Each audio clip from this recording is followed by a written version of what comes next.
Le 19 mai 1798, une flotte massive quitte le port de Toulon sous les regards curieux des habitants.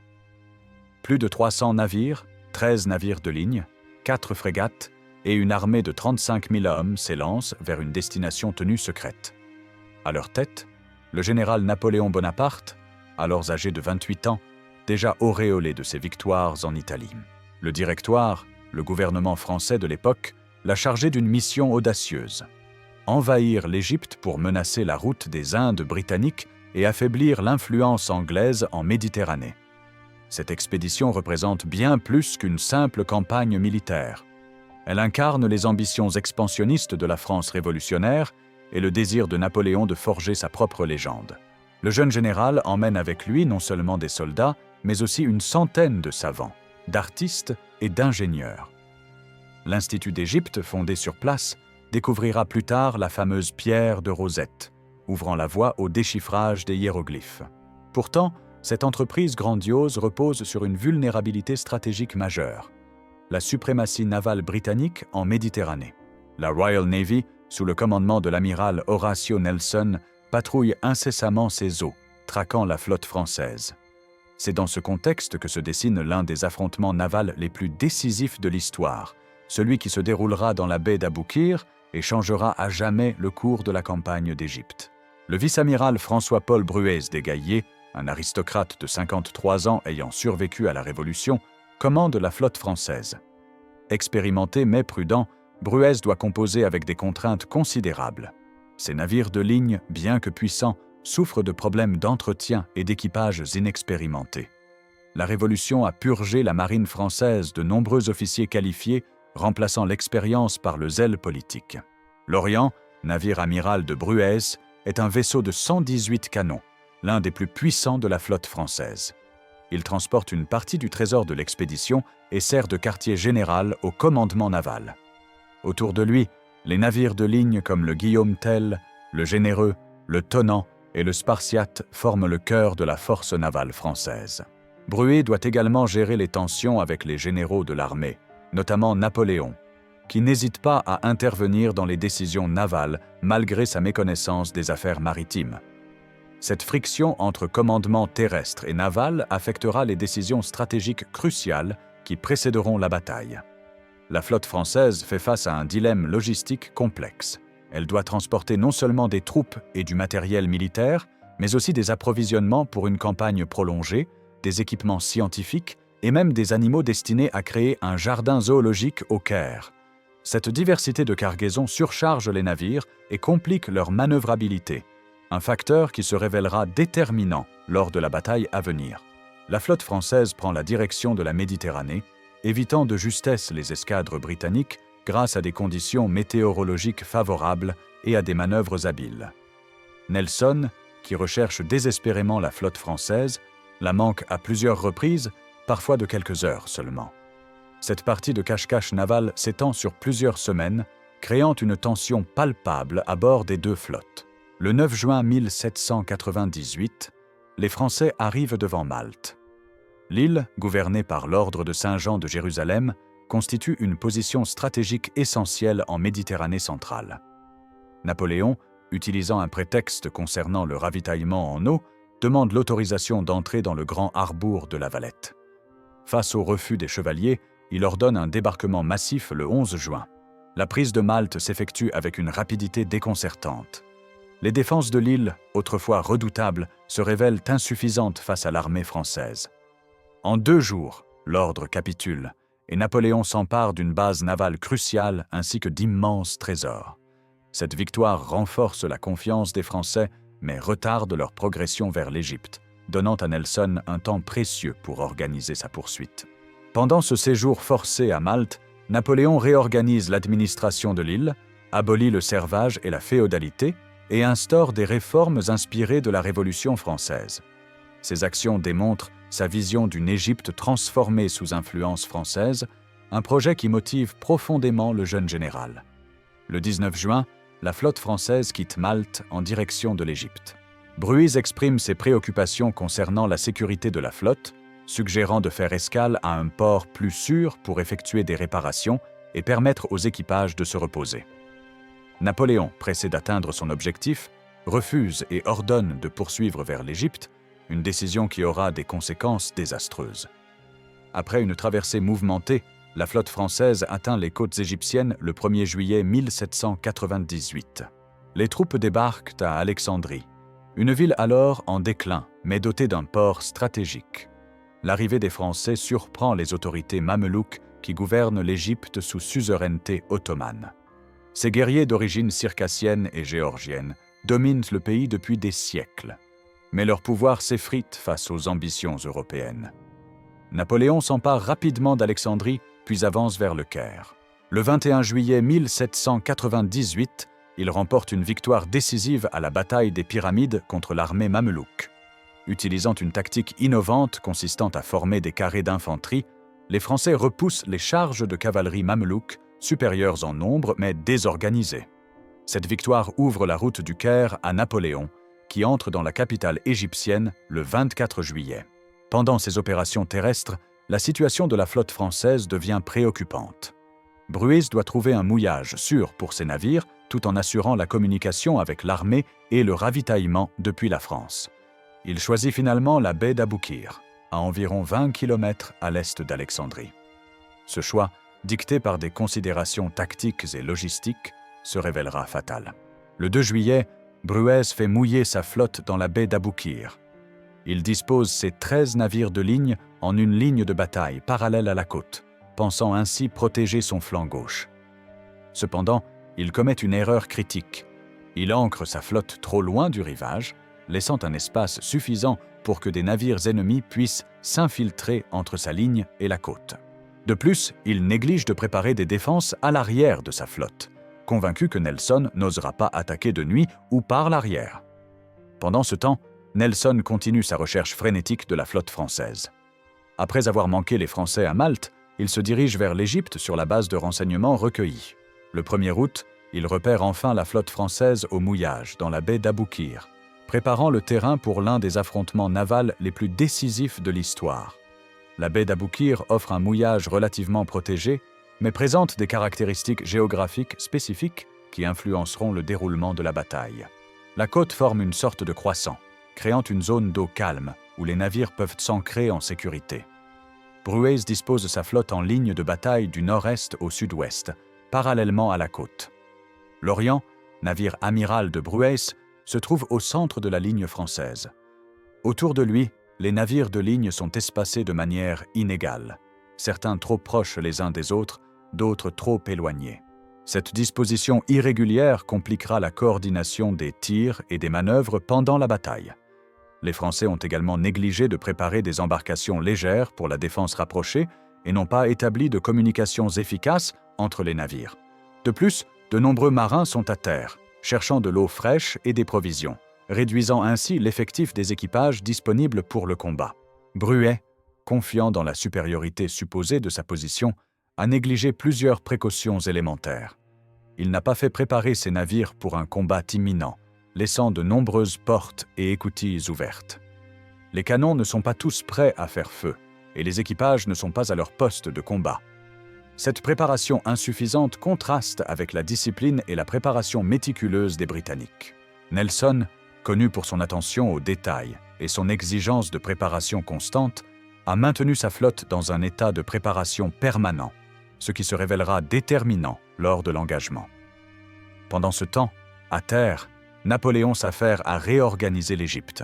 Il crée l'Institut d'Égypte, établit des administrations françaises dans les principales villes et tente de gagner le soutien de la population locale.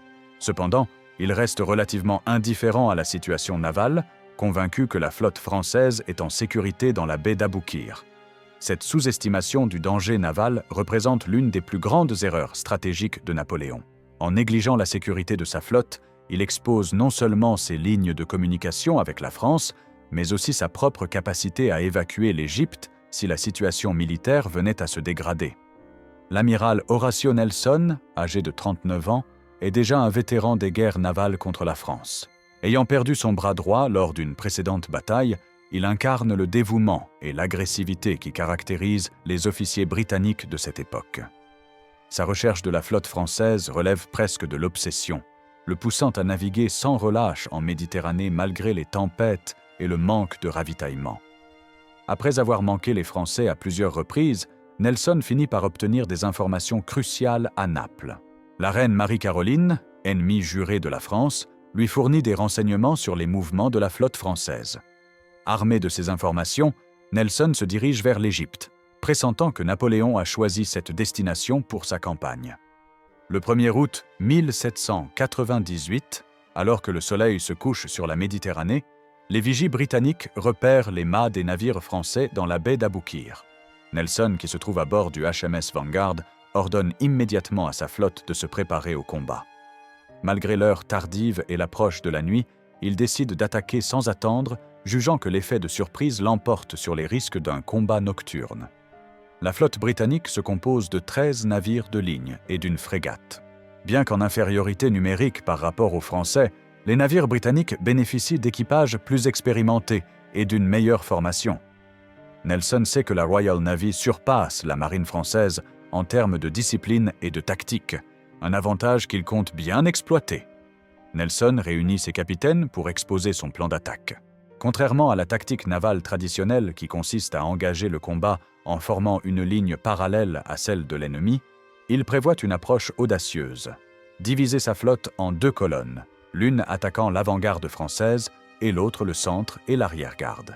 Cette manœuvre vise à couper la ligne française et à concentrer le feu britannique sur des segments isolés de la flotte ennemie. Pendant que les Britanniques se préparent à l'attaque, les Français continuent leurs activités routines, inconscients du danger imminent. À bord de l'Orient, Brueys dîne avec ses officiers, discutant de la situation en Égypte et des prochaines étapes de la campagne. Aucune vigie n'a repéré l'approche de la flotte britannique et aucune mesure de défense supplémentaire n'a été prise. Cette méconnaissance de la menace imminente illustre les différences fondamentales entre les 2 marines. D'un côté, la vigilance constante et l'agressivité britannique, de l'autre, la confiance et le manque de préparation français. Ces contrastes se manifesteront pleinement lors de la bataille qui s'annonce. À 18h40, le 1er août 1798, la flotte britannique atteint l'entrée de la baie d'Aboukir. Nelson, à bord du Vanguard, mène personnellement l'attaque. Les navires britanniques avancent en 2 colonnes, profitant de la brise du nord-ouest pour gagner rapidement sur les Français ancrés. Le premier navire britannique à engager le combat est le HMS Goliath, commandé par le capitaine Thomas Foley. Observant que les navires français sont ancrés trop loin de la côte, Foley prend une décision audacieuse. Il fait passer son navire entre l'avant-garde française et le rivage, se positionnant ainsi pour tirer sur les navires français par leurs flancs non protégés. Cette manœuvre, non anticipée par Brueys, prend les Français complètement par surprise.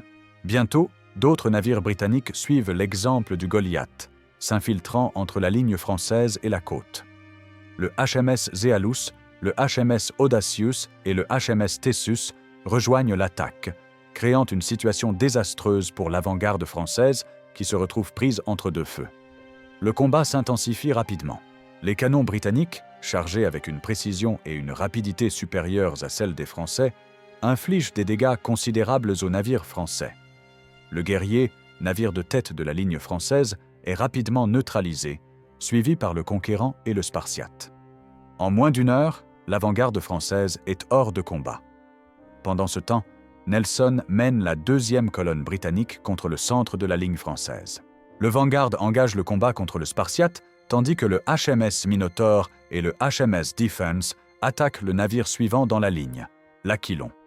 La concentration du feu britannique sur des cibles isolées s'avère dévastatrice. À bord de l'Orient, Brueys tente de réorganiser sa défense.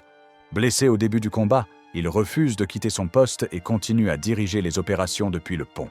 Il ordonne aux navires français de couper leurs câbles d'ancre pour tenter de manœuvrer et de répondre plus efficacement à l'attaque britannique. Cependant, cette manœuvre s'avère difficile dans la confusion du combat et avec des équipages désorganisés. Le point tournant de la bataille survient vers 21 heures. Le HMS Swiftsure, commandé par le capitaine Benjamin Hallowell, et le HMS Alexander, commandé par le capitaine Alexander Ball, se positionnent pour tirer sur l'Orient par l'arrière. Simultanément, le HMS Leander, sous le commandement du capitaine Thomas Thompson, ajoute son feu à celui des autres navires britanniques. L'Orient, maintenant pris sous le feu de plusieurs navires britanniques, commence à brûler. Les marins français tentent désespérément d'éteindre les incendies, mais les tirs britanniques continuent, empêchant toute tentative efficace de maîtriser les flammes. Vers 22 heures, le feu atteint la réserve de poudre de l'Orient. L'explosion qui suit est spectaculaire. L'Orient, l'un des plus grands navires de guerre de l'époque, est littéralement déchiqueté par l'explosion de sa propre réserve de poudre. Le son de l'explosion est entendu jusqu'au Caire, à plus de 20 km de là.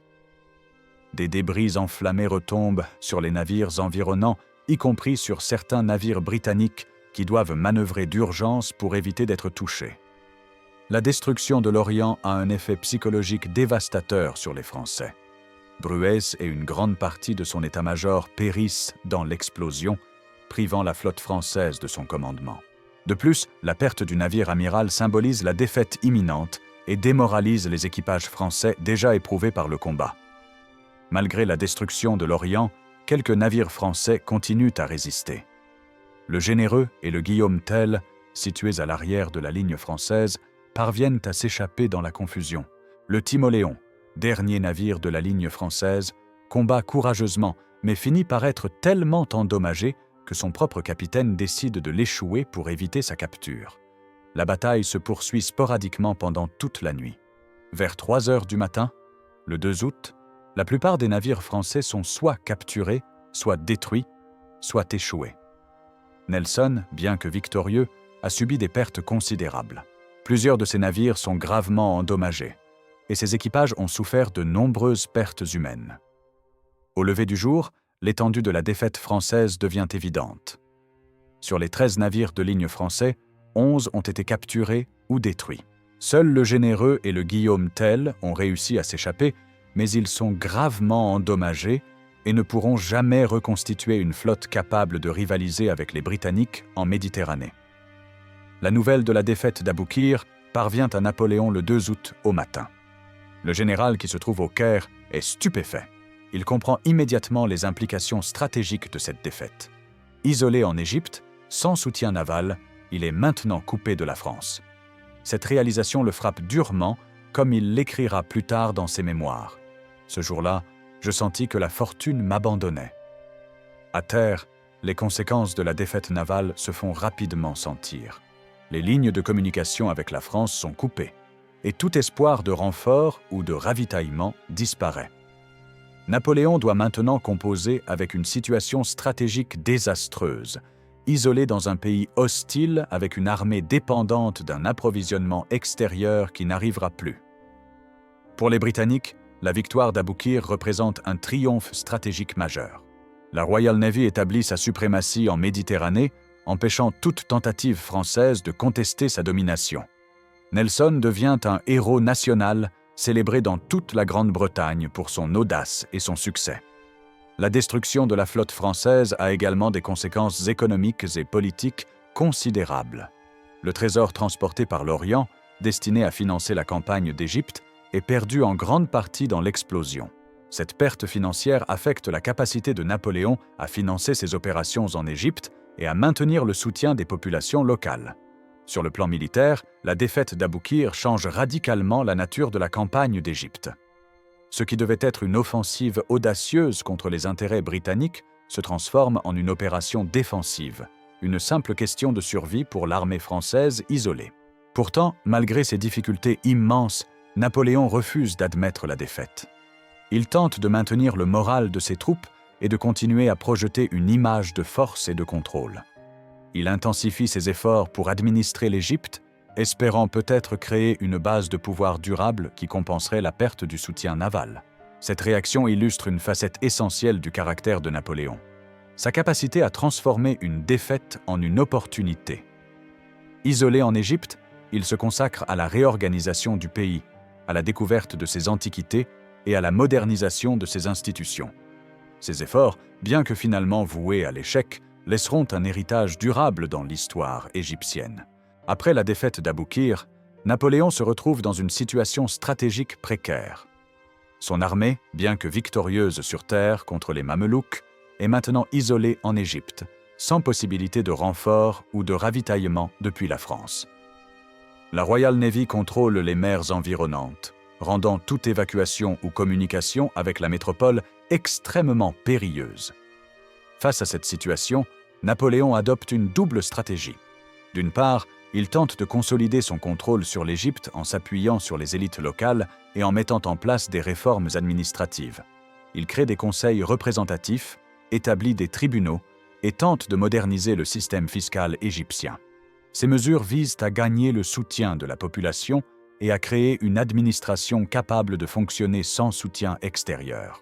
D'autre part, Napoléon renforce sa position militaire en Égypte. Il ordonne la construction de fortifications autour du Caire et d'Alexandrie et envoie des expéditions pour sécuriser les principales villes du pays. Il comprend que sa survie dépend de sa capacité à maintenir le contrôle militaire sur le territoire égyptien. Pourtant, des difficultés considérables subsistent. L'armée française souffre de maladies, notamment la peste et les maladies tropicales, qui causent plus de morts que les combats. Le ravitaillement en eau et en nourriture s'avère problématique, et les relations avec la population locale se détériorent progressivement malgré les efforts d'administration. La situation devient encore plus compliquée lorsque l'Empire ottoman, suzerain de l'Égypte, déclare la guerre à la France en septembre 1798. Les Ottomans, avec le soutien britannique, préparent une expédition pour reconquérir l'Égypte, forçant Napoléon à préparer la défense du territoire contre une nouvelle menace. Face à ces défis multiples, Napoléon tente de maintenir le moral de ses troupes et de continuer à projeter une image de confiance et de contrôle.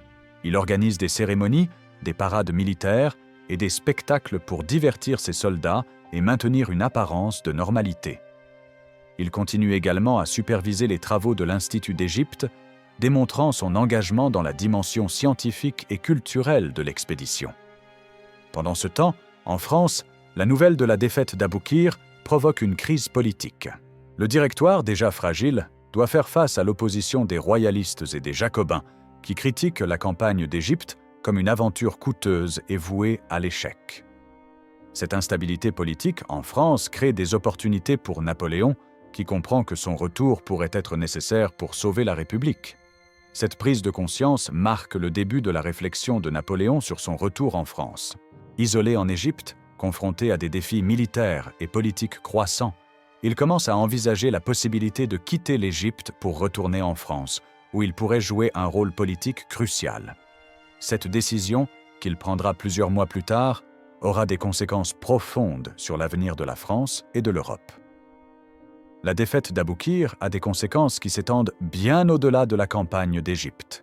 En Méditerranée, elle établit la suprématie navale britannique pour les décennies à venir, limitant les ambitions françaises dans la région et renforçant la position de la Grande-Bretagne comme puissance navale dominante. En Égypte, la présence française, bien que militairement précaire, laisse un héritage durable. L'expédition scientifique accompagnant Napoléon découvre de nombreux trésors archéologiques, dont la fameuse pierre de Rosette. Cette découverte, permettant le déchiffrage des hiéroglyphes par Jean-François Champollion en 1822, ouvre la voie à l'égyptologie moderne et transforme la compréhension occidentale de l'Égypte ancienne. Sur le plan militaire, la campagne d'Égypte se poursuit pendant encore plus d'1 an après la défaite d'Aboukir. Napoléon remporte encore des victoires, notamment contre l'armée ottomane à la bataille d'Aboukir en juillet 1799, une victoire terrestre distincte de la bataille navale. Cependant, sa situation stratégique reste précaire, et il comprend que la campagne ne peut aboutir à un succès durable sans soutien naval. En août 1799, Napoléon prend la décision de retourner en France, laissant le commandement de l'armée d'Égypte au général Kléber. Son retour en France, effectué en secret à bord de la frégate La Muiron, lui permet d'échapper à la surveillance britannique et de débarquer à Fréjus le 9 octobre 1799. De retour en France, Napoléon profite de la situation politique instable pour organiser le coup d'État du 18 Brumaire, 9 novembre 1799, qui renverse le Directoire et établit le consulat, avec Napoléon comme premier consul. Cette prise du pouvoir marque le début de son ascension vers le trône impérial, qu'il occupera à partir de 1804. L'armée française en Égypte, abandonnée par son commandant, continue à se battre pendant encore plusieurs années. Le général Kléber est assassiné en juin 1800 et le commandement passe au général Menou, qui capitule finalement face aux forces britanniques et ottomanes en septembre 1801. La capitulation d'Alexandrie marque la fin de la présence française en Égypte. Sur le plan européen, la défaite d'Aboukir renforce la position de la Grande-Bretagne dans la deuxième coalition contre la France. Elle démontre la vulnérabilité des ambitions françaises et renforce la détermination des puissances européennes à contester l'hégémonie française. Cette opposition se manifestera dans les guerres napoléoniennes qui secoueront l'Europe pendant les 15 années suivantes. Pour Nelson, la victoire d'Aboukir représente le sommet de sa carrière jusqu'à ce moment. Il est acclamé comme un héros national en Grande-Bretagne et reçoit de nombreuses récompenses, dont le titre de baron Nelson du Nil. Cette victoire renforce sa réputation de tacticien naval audacieux et efficace, une réputation qui sera consolidée par sa victoire ultérieure à Trafalgar en 1805. La bataille d'Aboukir reste aujourd'hui l'un des exemples les plus étudiés de tactique navale. L'audace de Nelson, sa capacité à remettre en question les conventions navales traditionnelles et son exploitation habile des erreurs de l'ennemi continuent d'influencer la pensée navale moderne. La bataille démontre également l'importance cruciale de la suprématie navale dans les opérations militaires outre-mer, une leçon qui reste pertinente à notre époque. En conclusion, la bataille d'Aboukir représente un tournant décisif, non seulement dans la campagne d'Égypte, mais aussi dans l'histoire européenne plus large. En détruisant la flotte française, Nelson a non seulement piégé Napoléon en Égypte, mais il a également indirectement favorisé son retour en France et sa prise du pouvoir, un paradoxe historique qui souligne la complexité des liens entre les événements militaires et politiques. La nuit du 1er août 1798 dans la baie d'Aboukir a ainsi changé le cours de l'histoire, avec des répercussions qui se font sentir encore aujourd'hui.